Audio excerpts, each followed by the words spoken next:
अस्सलाम वालेकुम, welcome to Javed publishers.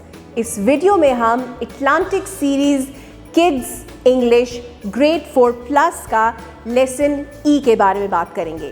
तो हम चलते हैं अपने लेसन की तरफ। जी डियर टीचर्स, हम अपने लेसन ई का आगाज़ यानी we will start our lesson of E by using flash cards. हम फ्लैश कार्ड्स इस्तेमाल करेंगे, वो फ्लैश कार्ड्स जो जावेद पब्लिशर्स से हमें मिले हैं, और अगर आपके पास फ्लैश कार्ड्स नहीं हैं तो आप पिक्चर्स का इस्तेमाल कीजिए। तो फ्लैश कार्ड्स देखते हैं कौन कौन से हमारे पास। जी, हमारे पास है ईगल, एग, एनवेलोप, एलिफेंट और आई। जी, तरतीब हमारी वही रहेगी कि आप बारी बारी करके बच्चों को तस्वीरें दिखाएं और बच्चों से उन तस्वीरों के बारे में इंफॉर्मेशन लें और इंफॉर्मेशन दें। मिसाल के तौर पे हम यहाँ पे बात करते हैं ईगल के बारे में। जी, अब आप तस्वीर को देखें तो ये आपको क्या लग रहा है? Yes, this is a bird, very good. और हमें कैसे पता कि ये बर्ड है? How do we know that this is a bird? बिल्कुल, इसके तो पर होते हैं। It has wings. और अगर आप बहुत गौर से देखें तो इसके विंग्स में फेदर्स लगे हुए हैं। अच्छा, आपको पता है ईगल क्या होती है? इसके बारे में मैं आपको कुछ मज़ेदार इन्फॉर्मेशन दूँ। आपको पता है ईगल एक बहुत स्ट्रॉन्ग परिंदा होता है, बहुत ऊंचा उड़ता है। और इसकी आंखें जो होती हैं, जो इसकी आईसाइट होती है, जो विजन है, वो बहुत तेज़ होती है। वो दूर से अपने शिकार को ढूंढ लेता है और फिर बहुत स्पीड से जाके अपने शिकार को पकड़ लेता है। यानी कि इसकी आईसाइट बहुत तेज़ है और ये बहुत ऊंचा और बहुत फास्ट उड़ता है। जी, इसके दो पंजे होते हैं, जैसे हमारी दो टांगे होती हैं, इसके दो पंजे होते हैं। और इसकी एक चोंच होती है। चोंच को हम इंग्लिश में क्या कहते हैं? हाँ, बताओ। बिल्कुल, चोंच को हम बीक कहते हैं। अगर आपको याद हो तो मेरे पास जो जोजो है उसकी भी एक ऑरेंज सी बीक है ना। इसी तरह की इंफॉर्मेशन आप बच्चों को बाकी तस्वीरों के बारे में दीजिए।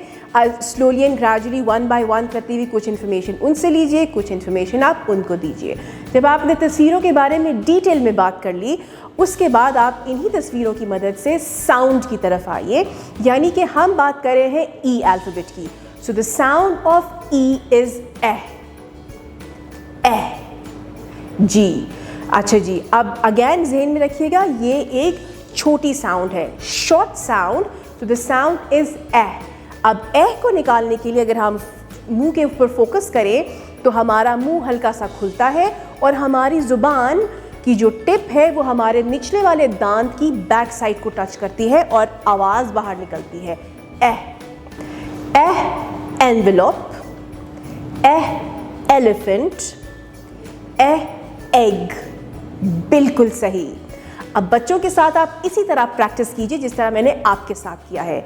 जी डियर टीचर्स, जब आपने अच्छी तरह बच्चों से साउंड की प्रैक्टिस कर ली है and you have made sure कि every child in your classroom has participated, फिर हम मूव करते हैं अपनी राइटिंग प्रैक्टिस की तरफ। तो हम सीखते हैं कि हमने ई को लिखना कैसे है। ई को लिखने के लिए हम पॉइंट नंबर 1 से एक लेटी हुई लाइन डालेंगे और फिर हम सेमी सर्कल बना देंगे। From point 1 we will draw a straight line and then a semi circle. ये है हमारे पास ई लिखने का तरीका। जी, इस फॉर्मेशन को सिखाते हुए बच्चों से प्री राइटिंग प्रैक्टिस कराइए।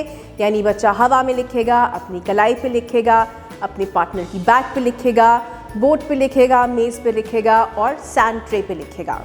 जब बच्चों की फॉर्मेशन यानी प्री राइटिंग प्रैक्टिस हो गई होगी तो फिर हम चलेंगे अपने जावेद पब्लिशर्स की एक्टिविटी बुक पेज 19, 20 और 21 की तरफ, जिसके ऊपर आप बच्चों से कलर्स करवाएंगी और उसके बाद राइटिंग करवाएंगी। जो पोर्शन क्लास में होगा उसके ऊपर आप बहुत अच्छी तरह से फोकस करेंगी कि बच्चों की फॉर्मेशन ई की बिल्कुल वैसी है जैसे आपने उनको अभी सिखाई थी।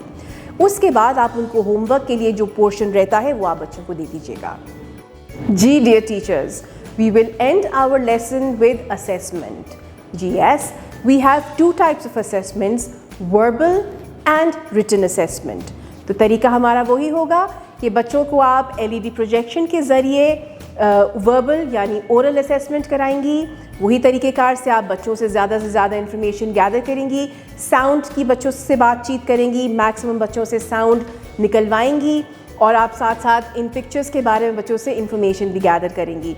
इसके बाद आप जब ने ओरल असेसमेंट कर ली होगी, फिर हम जाएंगे अपनी रिटन असेसमेंट पे। रिटन असेसमेंट हमारी वही जावेद पब्लिशर्स की तरफ से फराहम की हुई वर्कशीट के ऊपर।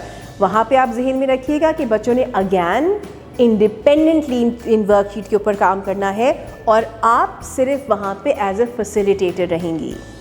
Thank you for watching. अपना बहुत ज़्यादा ख्याल रखिएगा और जुड़े रहिएगा बोलती किताबों के साथ।